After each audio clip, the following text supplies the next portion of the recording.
Mirëdita dhe mirëmëngjes për gjithë ju që jeni duke na ndjekur në këtë momente. Jemi me Shef Dorin dhe me grupin e parë. Mirëmëngjes Shef Dori. Mirëmëngjes Shërgjonare. Si ka kaluar këtë ditë? Atëherë mbas një ecurie të 14 ditëve të para, për sa i përket anës teorike, jam marrë bazat e forta për sa i përket çdo gjë që ndodh në kuzhinë. Tashmë ka ardhur java e praktikës dhe kryesisht me pjatët e para që do zbatojnë çdo nxënës. Derisa të kalojmë nga muaj pas muaj në 3 muajshën e parë, e dytën dhe tretë me radhë. Atëherë do të them për gjithë ju miq që jeni duke na ndjekur në këtë momente, siç ju thash pak, jemi te fillimi, jemi te ABC-a kuzhinës, kemi filluar me prerje, tashmë ka ardhur momenti për të bërë sallaturina të ndryshme, supat, siç tha dhe Shef Dori, do të thënë në kuzhinën tradicionale shqiptare në 3 muajin e parë. Na ndiqni hapasapi, me idenë tona dhe me nxënësit duke u ngritur nga dita në ditë profesionalisht.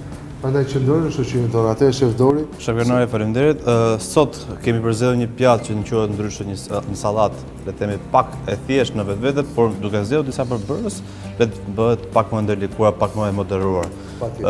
Quhet ndryshe sallatë trikolor, duke përfshirë në radhë parë që është sallata lakra e kuqe dhe lakra e bardhë, por pa harruar dhe pjesët e tjera kombinuese, siç është molla jeshile, finoku mbi të gjitha, karrota, portokalli, djathi gorgonzola, spinaq i freskët, rushi i thatë, bajame dhe susam. Pra një sallatë vetme me shumë ingredientë ndryshme.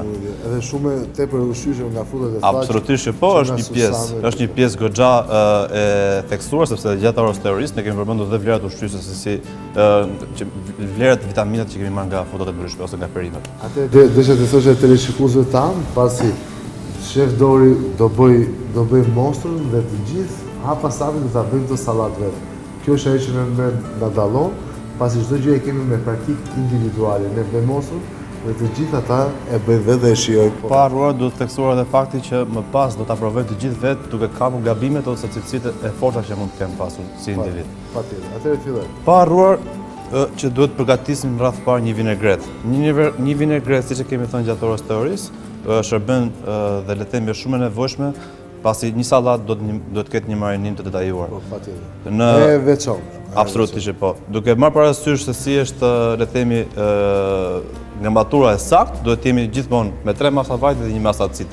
Po mënyra e përgatitjes së saj është pak më ndërlikuar. Pra duhet të kemi vëmendje maksimale që ta arrijmë ta perfeksionojmë vinegretën. Edhe pas se ju të filloni, desha t'i them teleshikuesve ta që janë duke na ndjekur këto momente, pasi në rast se nuk ose nxënësit që mungojnë për shumë arsye janë pa qenë ato, na ndiqni çdo ditë live me mësimin, dhe ato mësim që ju nuk keni mundësi për ta bërë live, që ta bëni dhe ta shihoni këtu, recetën e ditës, të radhës, ju mund ta ndiqni nëpërmjet Facebook-ut tonë ose nëpërmjet Instagram ku ne ta montojmë video. Atëherë fillojmë Shef Dori. Atëherë, siç e kemi thënë gjatë orës teorisë, dhe ju çunat duhet të keni vëmendje maksimale, që në radhë parë kemi shtrydhur limonin e freskët, jo le të themi limonet që janë nëpër shishe të ndryshme industriale, duhet të jetë limoni i freskët dhe në radhë të parë do shtojmë një sasi të vogël kripe në pjesën e bironin ku kemi dhe pak fare piper. Pastaj kur duam që vinegreta të jetë pak më ndërlikuar, mund të shtojmë erza etj me radhë. Por në fillim fare duhet të jetë kjo lloj përbërje për sa i përket realizimit të vinegrete, që erzat të dalin në radhë parë dhe kripa të ketë një fuqi mbi të gjitha. Të arrita marinoj. Mbasi pyet organike, absolutisht po. Jo me gjëra të gatshme. Absolutisht.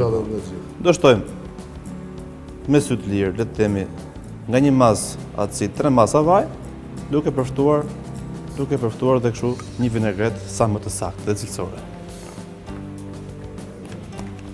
Nuk i pasi me heqë etiketën akoma që kemi marrë 3. Po. Vit pas viti mundohemi të marrim realisht gjërat që ecin dhe me hapjen e kohës. Pavarësisht se një temi biberoni i caktuar është një element bazë që mund të ketë një kuzhinë, shikoni se si pësoi ndryshim, pra nuk është thjesht vaj, është një vinegret tashmë, duke marrë parasysh dhe acidin. Mirë, gjëja e parë që kemi thënë tek produkti bazë ka kjo sallatë është lakra e bardhë dhe lakra e kuqe, pa harruar dhe ingredientet e tjerë. Është prerja me dorë lirë, me thik, thika duhet të jetë sa më e mpret, por është prerja me pjesën e qerusit së patatave, por kemi dhe prerje me fetatrice, që bën të mundur realizimin e saktë të prerjes së saj.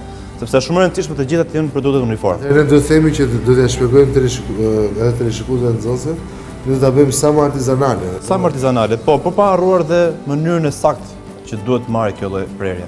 Dhe unë preferoj, faleminderit. Preferoj në këtë rast të zgjedh qyrusën e patates, pasi le të themi dhe afedatriçën e kemi në një vendosje tjetër dhe do na kushtoj. Pra, dhe në shtëpiat tona nuk është se kemi mundësi për t'i pasur të gjithë. Dhe do marr qyrusën e patates, besoj se një qyrus e patates mund ta kenë të gjithë. Vazhdojmë prerjen e saj në një krah të caktuar. Sa më holl. Shikoni pak se si arrihet të bëhet prerja e saj.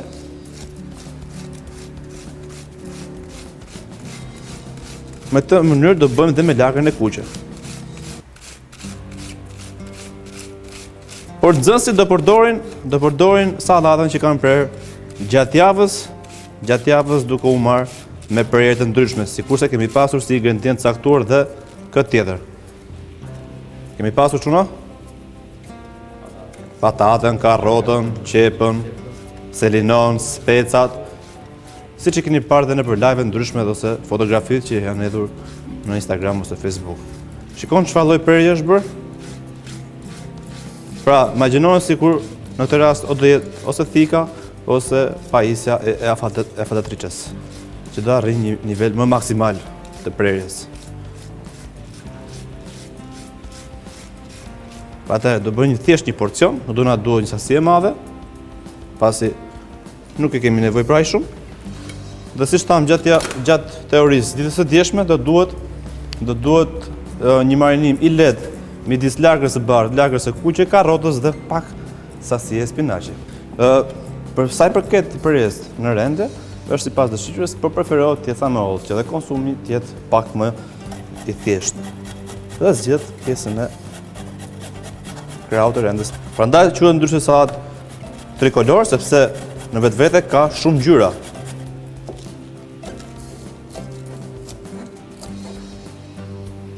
Vlera që ka është fantastike. Tani duke qenë se unë në vinegret shtova një sasi të vogël kripe dhe në këtë rast nuk kam nevojë. Bëj një trazim sërish.